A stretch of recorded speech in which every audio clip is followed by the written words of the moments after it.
हे ସାଙ୍ଗମାନେ ଜୟ ଜଗନ୍ନାଥ। ଆଜି ହେଉଛି ଓଡ଼ିଆ ନବବର୍ଷ ବା ପଣା ସଂକ୍ରାନ୍ତି। ତ ମୋ ତରଫରୁ ଆପଣ ସମସ୍ତଙ୍କୁ ପଣା ସଂକ୍ରାନ୍ତି ଅନେକ ଶୁଭେଚ୍ଛା।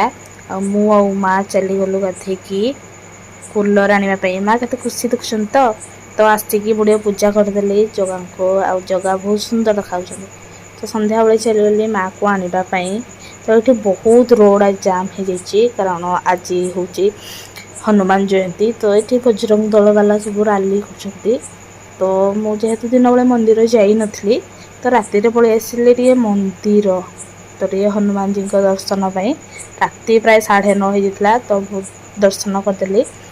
ଆଉ ଏଠି ମୋ ଡିନର କମ୍ପ୍ଲିଟ୍ ହେଇସାରିଛି। ଆପଣ ଜାଣିନଥିବେ ଆଜି ମୋ ୟୁଟ୍ୟୁବ୍ ଚ୍ୟାନେଲକୁ 1 ଇୟର୍ ହେଇଯାଇଛି। ତଥାପି ମୋ ସବସ୍କ୍ରାଇବର ବେଶୀ ନାହାନ୍ତି, ସେତିକିରେ ବି ମୁଁ ବହୁତ ଖୁସି। ଆଇ ହୋପ୍ ଆଜିକା ଭିଡ଼ିଓ ଆପଣଙ୍କୁ ଭଲ ଲାଗିଥିବ। ଭଲ ଲାଗିଥିଲା ଲାଇକ୍ କମେଣ୍ଟ ସବସ୍କ୍ରାଇବ୍ କରିଦେବେ। Thank you so much for watching. Bye. Radhe Radhe.